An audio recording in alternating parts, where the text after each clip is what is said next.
Hi, thanks for stopping by my channel. I am the Jack of all trades, master of none. I'm going to be introducing you to a 90-year-old American icon. This is my antique silver-plated armored Zippo. It's model number 28974.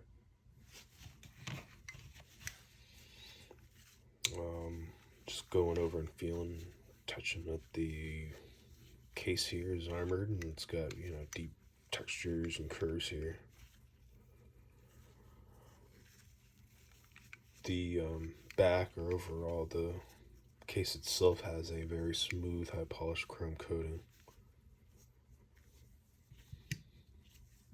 If we're generally going over the light specs, the height is 2¼ inch. And looking at the width here is 1/2 inch.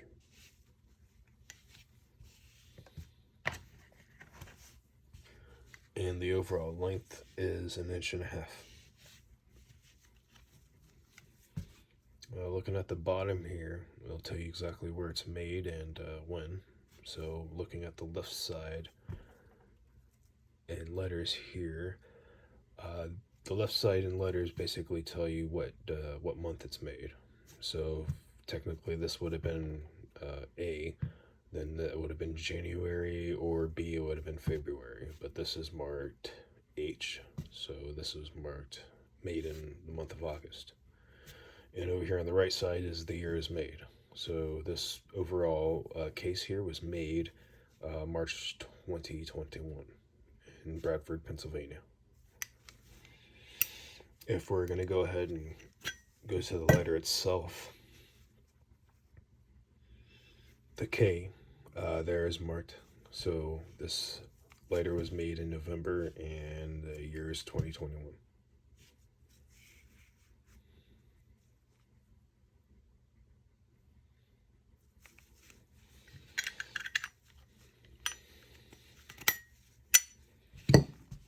So, just generally going over some Zippo history, the company was first established in 1932 in Bradford, Pennsylvania by the inventor George Blaisdell. George Duke is the grandson of Blaisdell and is the current sole owner and chair of Zippo. He personally stated that the company will never make a layer outside of Bradford, Pennsylvania, and I think that's beautiful. That's great for American and American businesses. In 1941, Zippo ceased production to the civilian market and completely dedicated production to strictly the U.S. military. That was a pretty big deal, because these lighters, that's when they generally became an icon there. So they, were used more for the just smoking cigarettes. They're pretty much everybody's AEDC back then, for Marines, Navy, airmen, GIs, or soldiers. These guys use this in the field, and this lighter basically just went to war, And these guys were using it in their tanks. They're using it in the battlefields. They're using it, on the planes. Obviously, other than for smoking cigarettes, just being an airborne, there's so many things and stuff on your equipment that you got to tie off, and all those things have to have their ends burned. So there's many cases in where you got to start fires, or obviously in the dark, this lights the way. Great uses for the Zippo, other than lighting cigarettes. But in 1945, that marked the end of World War II, so Zippo opened business back up to the civilian market. I think during the 1960s, that's when the advertisement for Zippo really picked up. It was been pretty much in magazines, TV, movies, all that. And during the 1960s and 1970s, that was pretty much the height of the U.S. involvement in the Vietnam War. So U.S. troops would regularly custom engrave their units, or whatever personal message they may have felt about the war itself, or not. They would inscribe them onto the Zippos.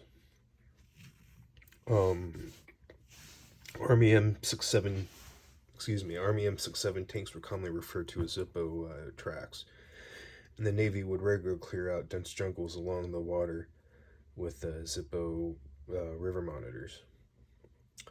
The M2 flamethrowers were also referred to as Zippos. So, just some fun facts about the Zippo and the long history that the lighter itself has had with the U.S. military. American-made product, strictly made for the U.S. military, and then a little bit after, went back on civilian market. But that's just some fun facts here about the Zippo and the history. If you guys want to have a little bit more information on just, tips, tricks, do's and don'ts, and just, how to better take care of the Zippos and the lighter and the cases itself, there's a great channel, Zippo Fanatic 77 Outdoors.